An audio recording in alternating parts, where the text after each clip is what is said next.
Shri Guru Raghavendra banking coaching centre. So మనం ఇక్కడ November 16th MCQs discuss చేస్తున్నాం. November 16th. సో దానిలో భాగంగా ఎంసీక్యూస్ చూద్దాం. The first and foremost one, India recently sent humanitarian assistance to Jamaica and Cuba in the aftermath of hurricane named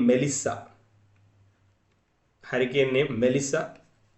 Which of the following items was not explicitly mentioned as part of the aid sent by India? India ఇచ్చిన సపోర్ట్లో లేనివి ఏంటి అని అడుగుతున్నాడు. Options చూద్దాం.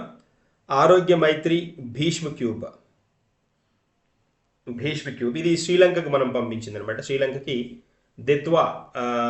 Ditwah cyclone వచ్చినప్పుడు దానికి సంబంధించి మనము దాన్ని పంపిన సపోర్ట్ ఇచ్చిన కాంటెక్స్ట్లో ఉన్నదన్నమాట ఇది. తర్వాత ఇంకేమున్నాయి, పవర్ జనరేటర్స్ ఇచ్చాము. పవర్ జనరేటర్స్ అన్నాడు. Okay, shelter support and hygiene kits, military combat vehicles, medicine and medical equipment అన్నాడు. So then humanitarian aid to Jamaica and క్యూబాకి పంపించాం. జమైకా అండ్ క్యూబా 2 కంట్రీస్కి. Indian air force aircraft carried including Aarogya Maitri Bhishm cube.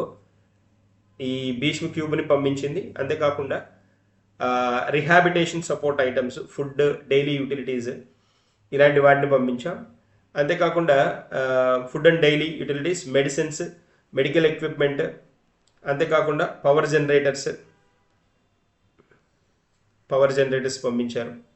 So then first one కరెక్టే, ఇది కరెక్టే, medicine కరెక్టే. అంతేకాకుండా shelter support and hygiene kits కూడా ప్రొవైడ్ చేశారు. సో ఇక్కడ ఏమంటున్నాడు, నాట్ ఎక్స్ప్లిసిట్లీ అంటున్నాడు. Not explicitly mentioned as part of the hygiene as part of the aid sent by India అంటున్నాడు. కానిది ఏది అని అడిగాడు. కానిది ఏది అని అంటే that is military combat vehicles. ఇవి పంపలేదు. So answer D is the correct one. Answer D is the correct one for us అనమాట. That is the context. So ఇక్కడ మనకి జమైకా అండ్ క్యూబా కనుక అబ్జర్వ్ చేసామంటే, జమైకా అండ్ క్యూబా. జమైకా వచ్చినప్పటికి Jamaica capital మనకి, the capital of Jamaica కనుక చూస్తే is Kingston అనమాట. కింగ్స్టన్. కరెన్సీ వచ్చేటప్పటికి then dollar, Jamaican dollar is a currency. Present prime minister వచ్చేటప్పటికి Andrew Holness. Jamaica Andrew Holness is a prime minister. అదే Cuba చూసామనుకోండి, Cuba మనకు తెలుసు, క్యూబా క్యాపిటల్ హవానా. కరెన్సీ వచ్చేటప్పటికి Cuban peso. And prime minister ప్రస్తుతం వచ్చేటప్పటికి Manuel Marrero అనమాట. Marrero Cruz. That's part. So that is all about this particular question. So very good question.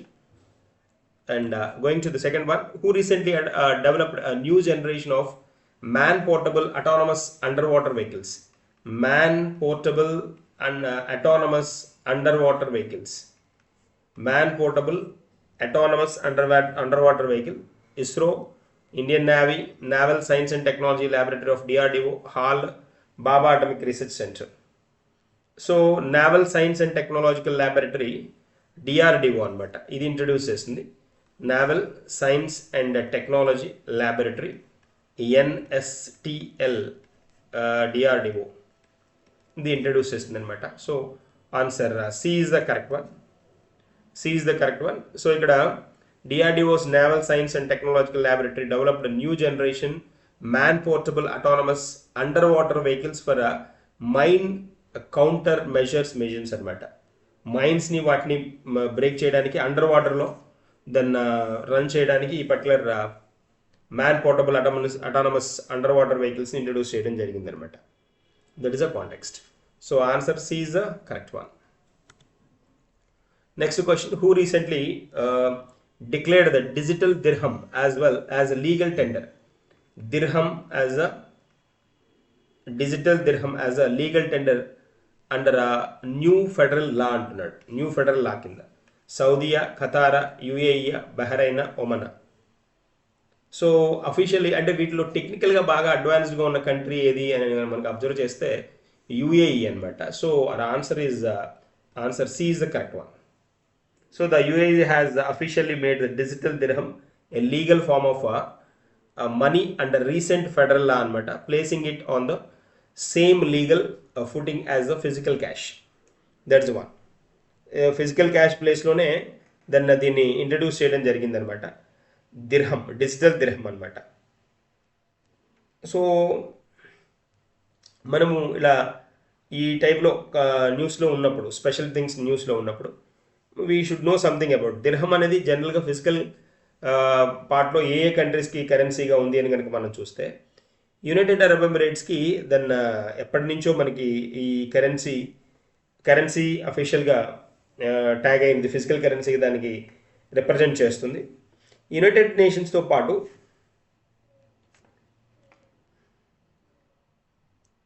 ఇంకా ఏ countries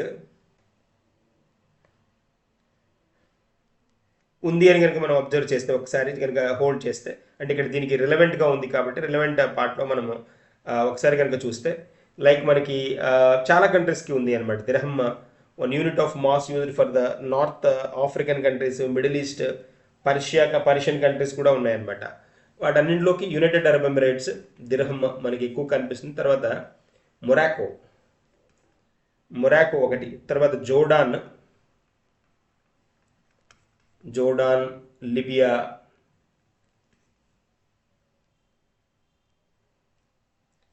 Armenia, Tajikistan.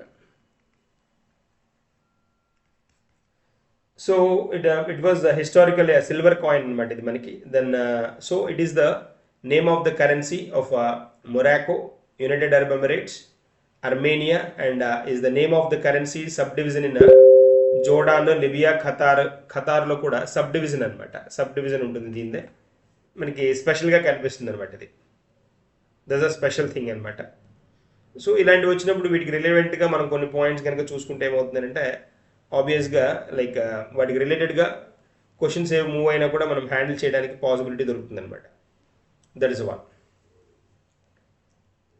So దిర్హం use చేసే ఏరియాలు అన్నమాటవి. మనకి major countries కనుక మనం చూసామనుకోండి, ఇక్కడ మేజర్ కంట్రీస్ కనుక చూస్తే ఇది గల్ఫ్ మేజర్ కంట్రీస్ కనుక చూస్తే సౌదీ అరేబియా కనుక చూసామనుకోండి, సౌదీ అరేబియా సౌదీ రియాల్ అంటాం. సౌదీ రియాల్ ఇదొక కరెన్సీ, SAR అంటారు సౌదీ రియాల్ అనేసి. తర్వాత యునైటెడ్ అరబ్ ఎమిరేట్స్ వచ్చేటప్పటికి మనం ఇప్పుడే చెప్పుకున్నాం, ఇట్స్ అ UAE దిర్హం అంటాం. UAE దిర్హం. అదే కనుక కువైట్ కనుక చూస్తే కువైట్ ఈజ్ దినార్ అనమాట. కువైట్ దినార్ అంటారు. ఇవన్నీ గల్ఫ్ నేషన్స్ మాత్రమే చెప్తున్నాను నేను. ఖతార్ వచ్చేటప్పటికి ఖతార్ సబ్ డివిజన్ ఉంది, ఖతార్ దిర్హం ఉంది, ఖతార్ దినార్ కూడా ఉంది, ఖతార్ రియాల్ కూడా ఉంది, ఖతార్ రియాల్. తర్వాత ఒమన్ వచ్చేటప్పటికి Omani real, RIAL. Bahrain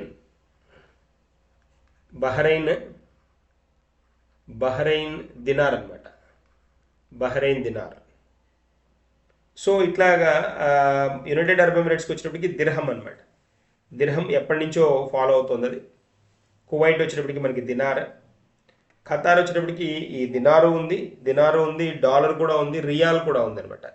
Qatar riyal మెయిన్గా ఫాలో అయ్యేది రియాల్. సో బహ్రెయిన్ వచ్చేటప్పటికి బహ్రెయిన్ దినార్ ఫేమస్ కరెన్సీ అక్కడ. That's one major Gulf nations currency అనమాట ఇవి, major Gulf.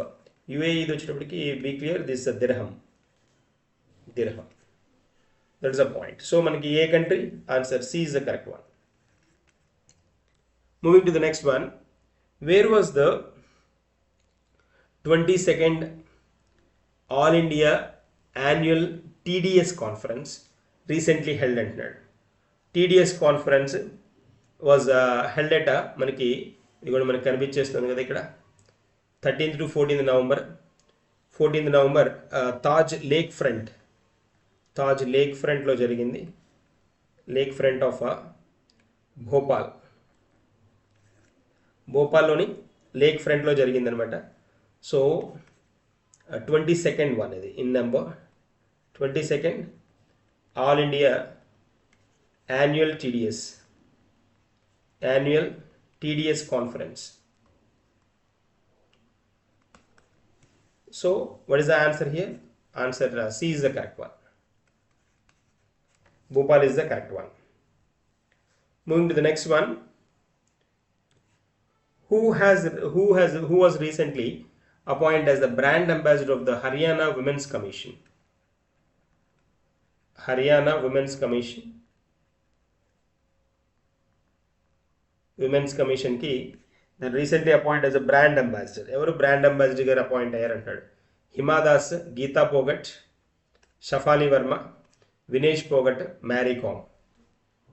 So then brand ambassador for the Haryana Women's Commission మనం కనుక చూస్తే అంటే ఇక్కడ వీళ్ళ స్టేట్స్ తెలిసినా కూడా కొంత హోల్డ్ చేయొచ్చు.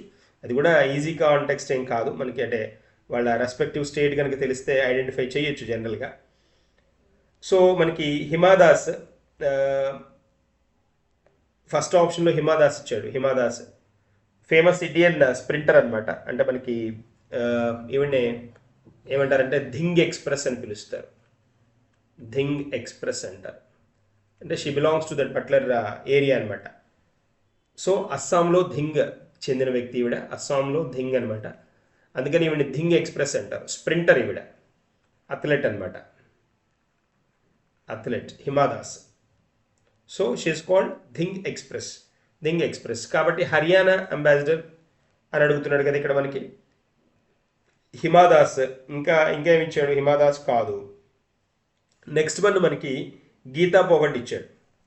గీతా పోగట్ మనం కనుక అబ్జర్వ్ చేస్తే షీ బిలాంగ్స్ టు హర్యానానే. ఇక్కడ మనకి హర్యానా విమెన్స్ కమిషన్ అన్నాడు, విమెన్స్ కమిషన్కి అన్నాడు. షీ బిలాంగ్స్ టు హర్యానా మనకి ఫేమస్. ఈ పోగట్ వచ్చేటప్పటికి వీళ్ళు ఏంటి అని అంటే ఈ పోగట్ పార్ట్ అంతా వీళ్ళంతా రెజ్లర్స్ అనమాట. Haryana is very famous for wrestlers. చాలామంది రెజ్లర్స్ అక్కడి నుంచేనమాట మనకి. షిఫాలి శర్మ వచ్చేటప్పటికి మనకి క్రికెట్. షిఫాలి శర్మ మనకి రీసెంట్ ఈవెంట్లో కూడా మనకి షిఫాలి శర్మ కనిపిస్తారు. రీసెంట్ మన టోర్నమెంట్లో కూడా, అంటే మనకి గెలిచిన విన్నింగ్ టీం కదా, విన్నింగ్ టీంలో కూడా ఈవిడ స్పెషల్ పాత్ర ఉంటుందన్నమాట. షిఫాలి వర్మది. So Shafali Verma is a famous cricket player అనమాట. సో స్పెషల్ రికార్డ్స్ కూడా ఉన్నాయి ఆవిడకి. చాలా సందర్భాల్లో ఆవిడ మదర్ ఆవిడ రోల్ మోడల్ అని చెప్పారు మనకి. కాంటెక్స్ట్ అదనమాట. షిఫాలి వర్మ. నెక్స్ట్ ఆప్షన్ వచ్చేటప్పటికి నెక్స్ట్ ఆప్షన్లో మనకి ఏమి ఇచ్చాడు? వినేష్ పోగట్ ఇచ్చాడు. షిఫాలి వర్మ హర్యానా అని చెప్పుకున్నాం. షిఫాలి వర్మ కూడా she is from Haryana cricket player అనమాట. సో షీ బోర్న్ రోహ్తక్ అంటారు. రోహ్తక్ చాలా ఫేమస్ సిటీ ఇన్ హర్యానా అనమాట. డొమెస్టిక్ క్రికెట్లో కూడా చాలా రికార్డ్స్ క్రియేట్ చేసిన హర్యానా ప్లేయర్ ఆవిడ.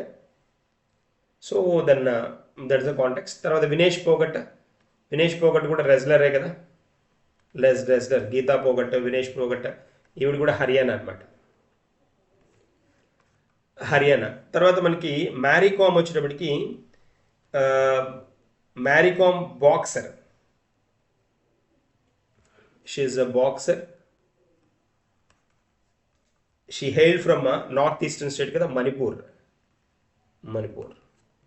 ఇక్కడ హర్యానా బ్రాండ్ అంబాసిడర్గా హర్యానా విమెన్స్ కమిషన్ హోల్డ్ చేయడానికి ఎవరు అని అంటే దెన్ ఎవరిని హోల్డ్ చేశారంటే then Shafali Verma. Answer C is the correct one. Shafali Verma then recognized appoint as a brand ambassador. ఇక్కడ ఆప్షన్స్లో కూడా ముగ్గురు హర్యానా నుంచి ఉన్నారు. సో మనం కొంచెం జాగ్రత్తగా హోల్డ్ చేయాలి. Hima Das is called athlete. Hima Das is called thing express. That's one. అలాగే మనకి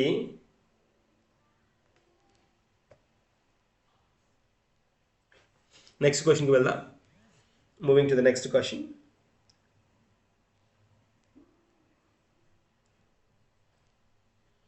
And recently, 2 beaches in which state received international blue flag certification?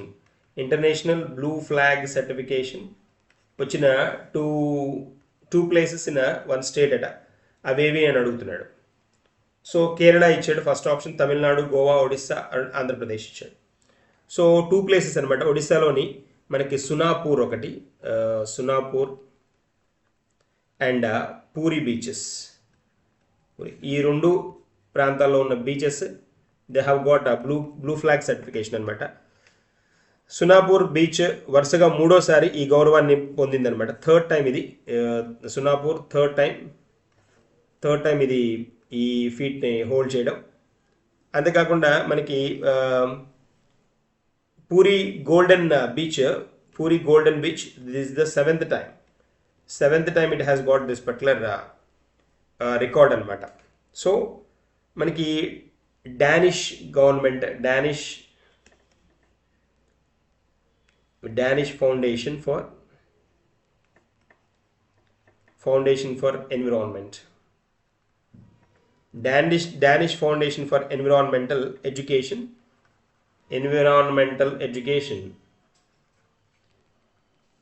Danish foundation for environmental education అనమాట, డిఎఫ్ఈ. దెన్ ఈ సర్టిఫికేట్ని ఇస్తుంది అనమాట. ఈ సర్టిఫికేట్ని ఇచ్చేది ఎవరు అంటే DFEE, Danish foundation for environmental education. So ఇది బీచ్లు ఎంత అంటే క్లీన్గా ఉన్న బీచెస్, పొల్యూషన్ ఫ్రీగా ఉన్న బీచెస్ని ఐడెంటిఫై చేసి వాటికి ఈ ఫ్లాగ్షిప్ ప్రొవిజన్ ఇస్తుంది అనమాట. ఆల్రెడీ ఇవి రికగ్నైజ్ అయినవే, లిస్ట్లో ఉన్నవే, కొత్తగా జాయిన్ అయినవి కాదు. థర్డ్ టైం సునాపూర్ అండ్ పూరి వచ్చినప్పటికి 7th టైం అనమాట. That is the context. So our answer D is the correct one. Odisha is the correct answer. Moving to the next one. Who was recently appointed as the CEO of Walmart? Walmart CEO. So Walmart మనకు తెలుసు, the famous retail multi-brand company. అంట. Retail products నమ్మడంలో చాలా very famous one అనమాట ఇది. Walmart announced John Furner as its new president అనమాట, chief executive officer. ఎప్పటి నుంచి అంటే Feb 1st 2026 నుంచి then he will takes place అనమాట. జాన్ ఫర్నర్ అనమాట. He is the person going to hold as a new president for this particular one number. Answer D is the correct one. Answer D is the perfect answer. So మనకి సత్యనాదన్ల కనుక చూసామనుకోండి, సత్యనాదన్ల present context కనుక observe చేస్తే CEO of Microsoft మనకు తెలుసు, CEO of Microsoft. John ఫర్నర్ మన answer ఇప్పుడు తెలిసిందే. Jeff Bezos వచ్చేటప్పటికి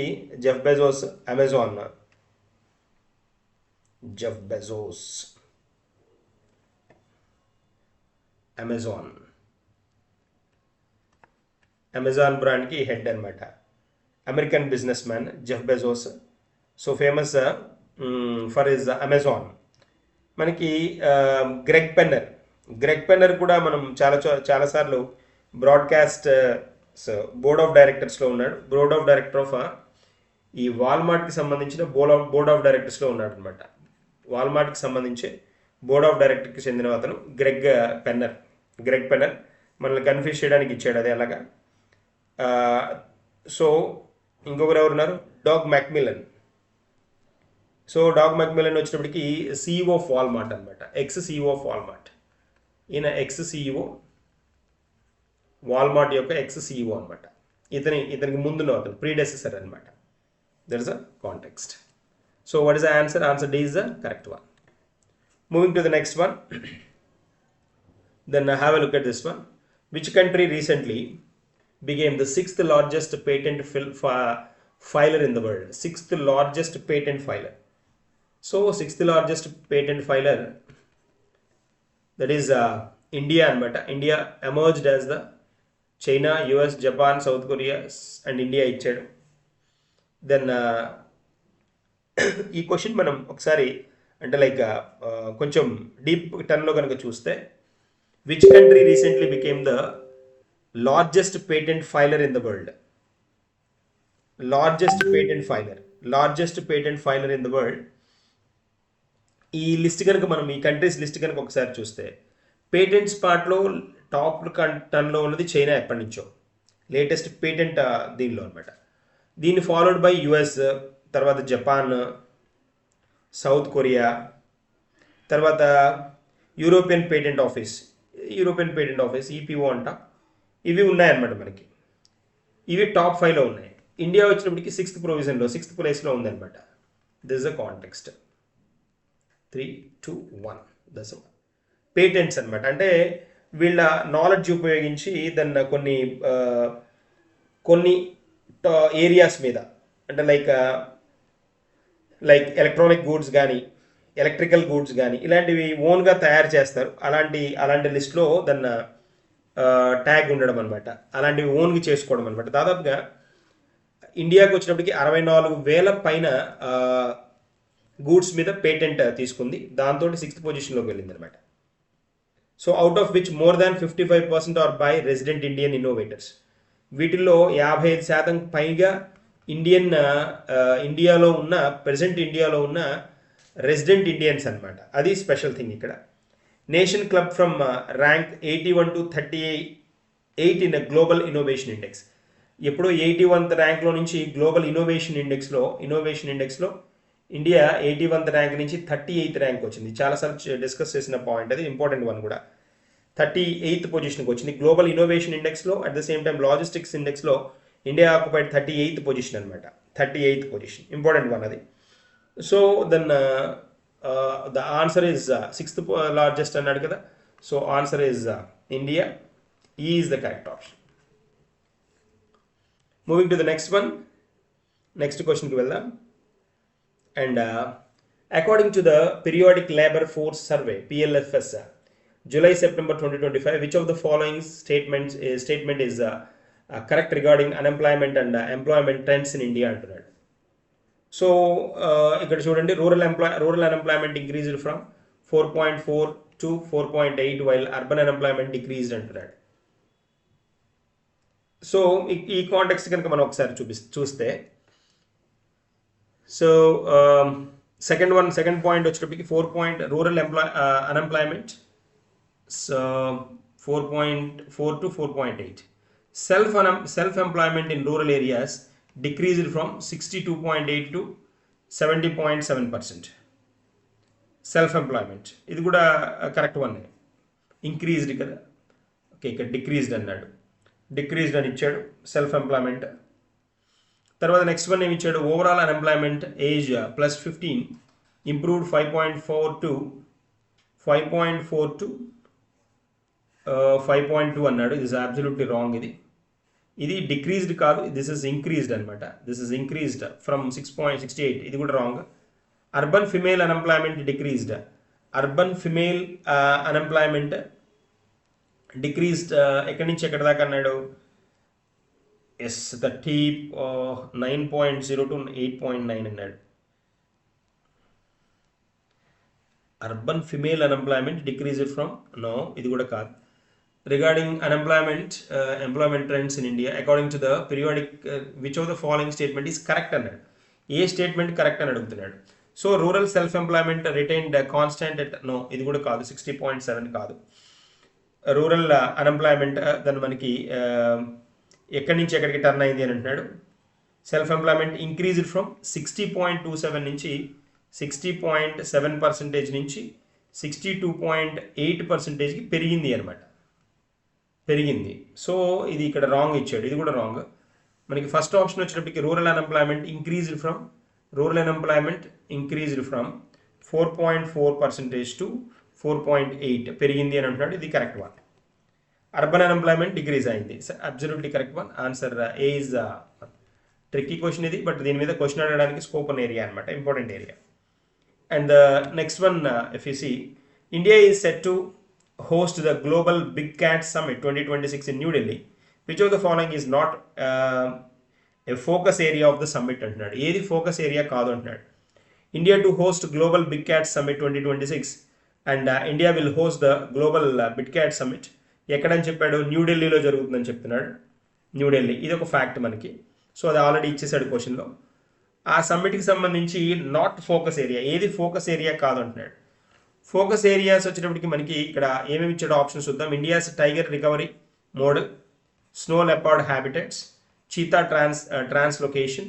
చీతా ట్రాన్స్లొకేషన్ మనం ఆల్రెడీ అబ్జర్వ్ చేసాం. Dolphin population conservation, lion conservation. ఏది కాదు అంటున్నాడు. సో వీటిలో ఉన్నవి మనకి ఇక్కడ కనుక అబ్జర్వ్ చేస్తే మనకి India's tiger recovery model, lion conservation ఇది ఉంది.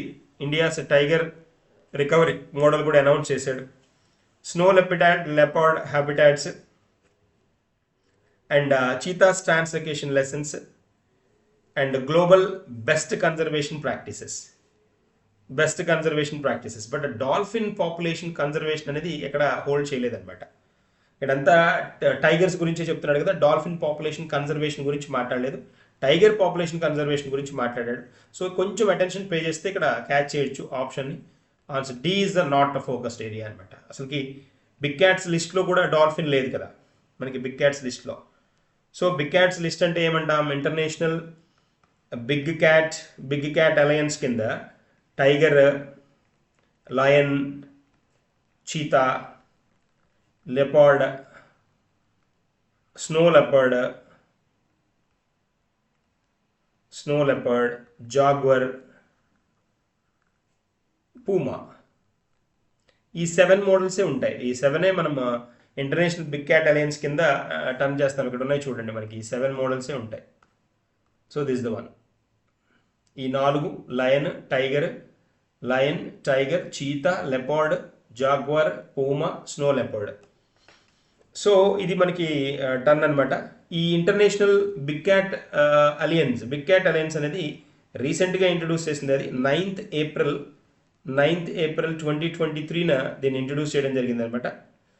డ్యూరింగ్ దేనికి స్పెషల్ కింద అంటే during 50 years of project tiger 50 years complete అయిన సందర్భంగా టైగర్ ఇన్ మైసూర్లో దీన్ని ఇంట్రడ్యూస్ చేయడం జరిగింది అనమాట. In Mysore. So project tiger 50 years అయిన సందర్భంగా దీన్ని ఇంట్రడ్యూస్ చేయడం జరిగింది అనమాట. సో 1972లో ఇంట్రడ్యూస్ చేశారు కదా. 1972లో 73 నుంచి ప్రాజెక్ట్ టైగర్ రన్ అయినట్టు. సో అప్పటికి 2023కి ఇది వచ్చేటప్పటికి 50 years కదా. 50 years కాబట్టి ఈ ప్రాజెక్ట్ టైగర్ 50 years అయిన సందర్భంగా దీన్ని మైసూర్లో జరిగిన మీటింగ్లో దీనికి దీన్ని international big cat alliance introduce చేయడం జరిగింది అనమాట. హెడ్ క్వార్టర్స్ వచ్చేటప్పటికి international big cat alliance headquarters వచ్చేటప్పటికి ఇండియానే దీన్ని అప్రూవ్ చేసింది. India big cat alliance, international big cat అలయన్స్ని అప్రూవ్ చేసింది 2024 12th March అనమాట. 12th March 2024లో దీన్ని అప్రూవ్ చేయడం కూడా జరిగింది. So our answer is D, correct one. Answer D is the correct one. Answer D is the correct option. That is a point. So these are the questions related to this particular day. We will discuss some more questions in the coming sessions. Okay, thank you.